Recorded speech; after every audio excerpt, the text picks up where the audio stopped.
So these are like jabs. These are insane. Hopefully Merrick Rex is dead. Okay, give me a belligerent giant, please.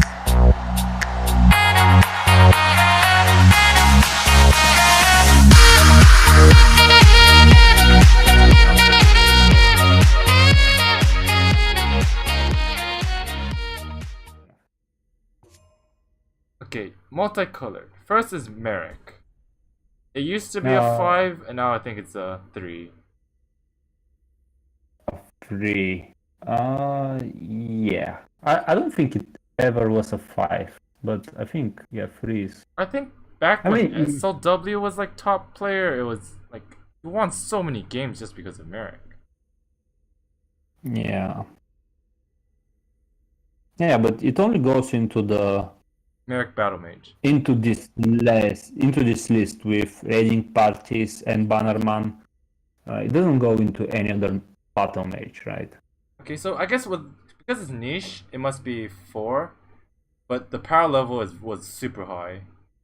Yeah, well, but that was back in the day. Right now, Yeah. I think it's a 3. Yeah, for sure it's a 3 or even a 2.5.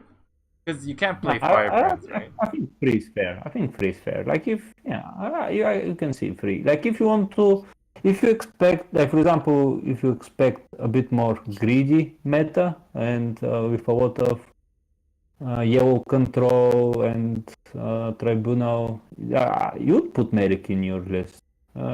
Otherwise, if it's all Hlau, like you wouldn't be playing Merrick. Yeah.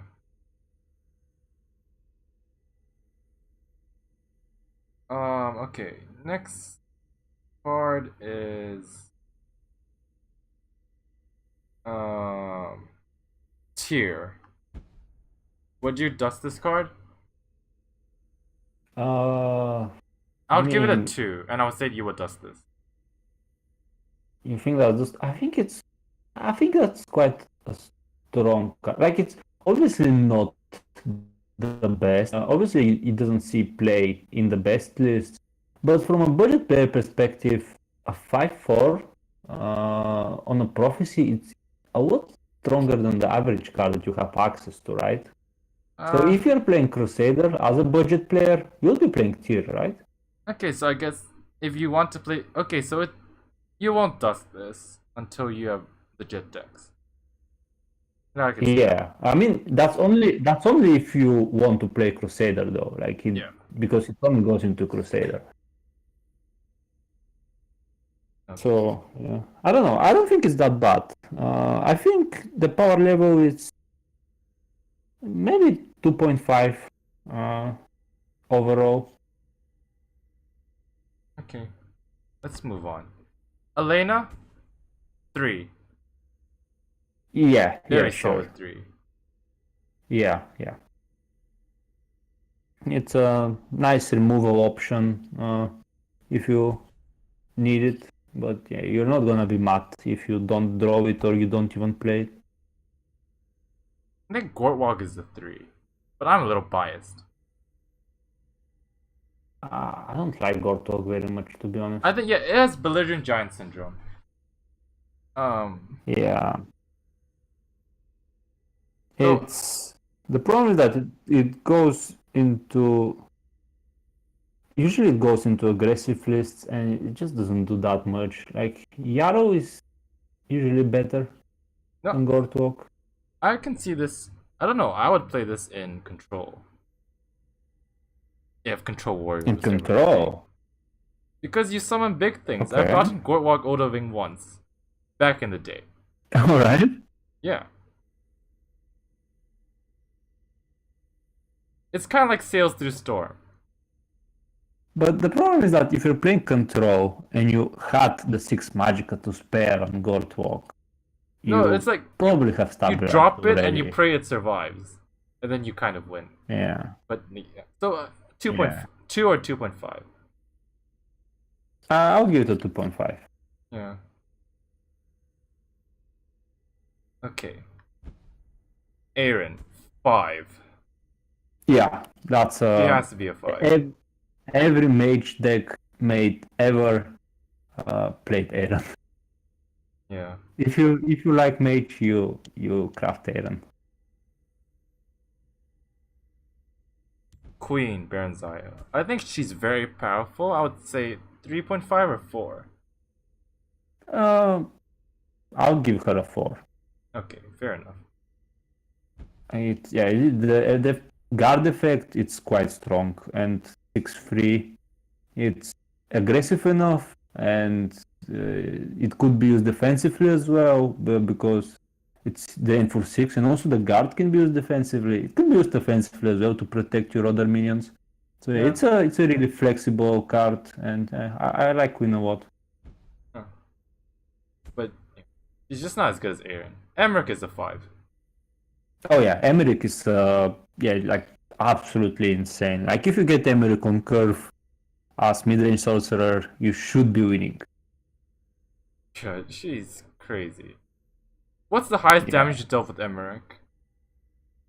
I play almost no sorcerer, so probably like 6 or something like this. Okay. Anasi. I hate this card. I keep getting wrecked by it, but I don't think it's a 5. I think it's a... You hate it? No, I keep getting wrecked by it.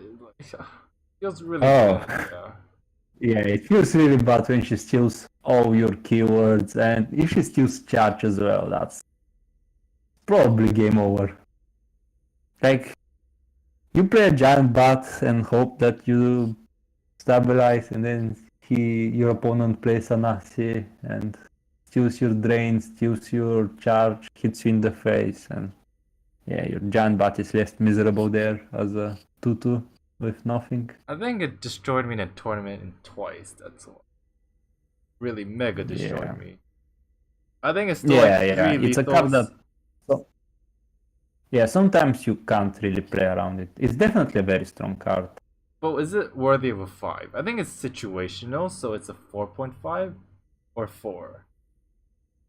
I'll you give give it this a a 4. 5? It is quite situational. Yeah. I'll give it a 4. I would give it a 4. Yeah, okay. General Tullius. Too bad he's not good as his conscription. He's a 2. Yeah. Fun fact, I actually got wrecked by this card in a tournament. Really?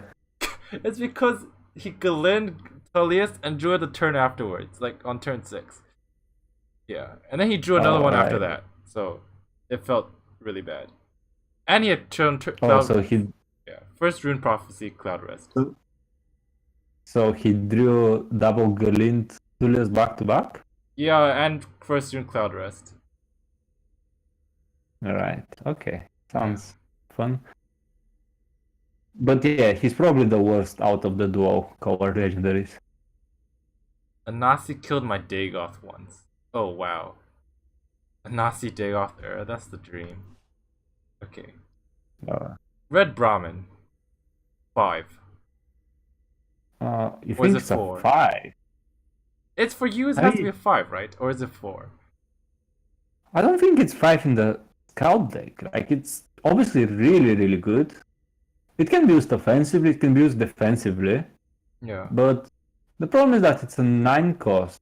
And yeah, it's at 9, your opponent can play around it. So he kind of expects it as well. So yeah, it's not, if it was something like Aaron, which comes at 5, it's a lot more, or Emmerich is a better example, because if Emmerich cost 9, you would be able to set up like some kind of defenses.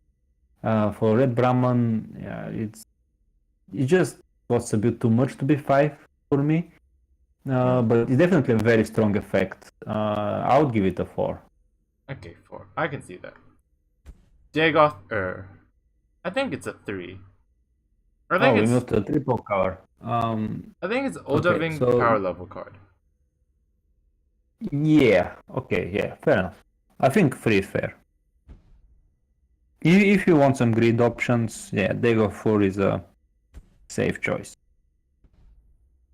Duke. But it doesn't just go into any Dagoth list. So Duke is pretty miserable. He's probably the worst one out of all the triple cover. I would say 1.5, as low as that. 1.5. Yeah, yeah.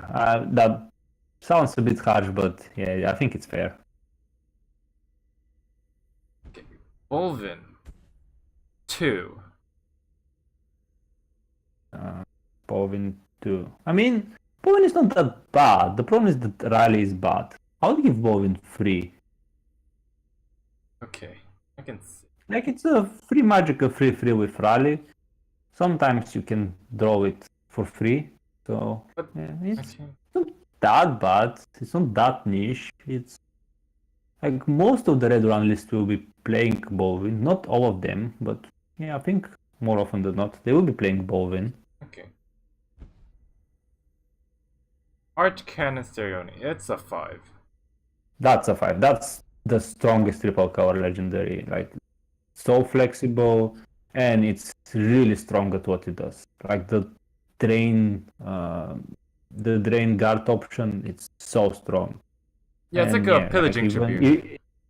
yeah, and if you want your value, you can just play it for 7 magicka and with the exalt and get like draw a card, summon like buff all your minions, and yeah, and even heal for a bit. So yeah, you're never upset about drawing Sarioni. Sure. It's yeah. Okay. Sun and Shadows. I would give this a 5, but I'm a little biased because I played Telvanni. I think it's a 4.5 or 4. Yeah. Yeah. I don't know. I think 4.5 is fair. Yeah, it's a tutor effect, which is extremely strong. Yeah. Yeah. Fair. So what's our rating for these classes? I guess is Saruni more powerful than Aaron? Do you think? I don't think we need to give rating for those Okay. because like you'll be crafting Oh, yeah. whatever archetype you want, right? Like, Alright, yeah, that's you fair enough. don't need to rate them in order. Okay.